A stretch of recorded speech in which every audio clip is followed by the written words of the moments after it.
In June 2024, Nairobi was a city under siege by its own citizens.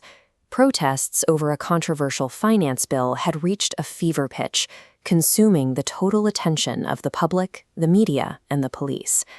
But inside one of Kenya's largest banks, a surgical operation was beginning to move money in the billions, all without an alarm ever being triggered. The team behind this heist understood how to exploit the specific blind spots created when the world is looking the other way. At the center of the plan was Esther Bootu Kadiki, a high court advocate and commercial lawyer whose daily practice involved managing corporate funds and signing multi-million shilling agreements. Esther realized that digital banking systems prioritize the formatting of paperwork over the verification of physical reality.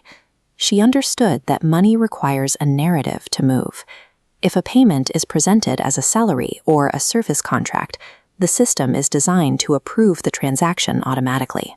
Esther chose to weaponize the structural rules of the bank's own bureaucracy, making her wits and her legal standing far more effective than a gun or a hack. To gain access to the bank's internal systems, Esther needed a conduit who already lived inside the digital walls. She connected with Kimmani Machiri, manager of the internal salaries account. This system handles high volumes of money daily, moving millions to employees efficiently. But David used his clearance to divert those pre-approved funds, redirecting the money away from workers and into external accounts. With a bank manager facilitating the transfers, the money began to exit the vault in a massive, silent stream. Before we look at how they made 1.5 billion shillings disappear, subscribe to Universal Money Orbit for more breakdowns of high-stakes financial crimes. Pairing internal access with high-volume routine operations creates an exploit that standard cybersecurity protocols are blind to. Moving 1.5 billion shillings out of the bank was only the first step. The next was creating a destination that wouldn't trigger money laundering alerts. Esther built a shadow network of shell companies, establishing front businesses like Brickways Properties and Goodman's Fresh. These businesses generated this story the system required, fake real estate invoices and meat export contracts, to legally justify the massive deposits. During the June protests, the team initiated 47 separate transactions, draining over 1.5 billion shillings from Equity Bank while national attention was elsewhere. The stolen funds were broken down, moved across proxy accounts, converted to cryptocurrency, or withdrawn in cash to completely sever the digital trail.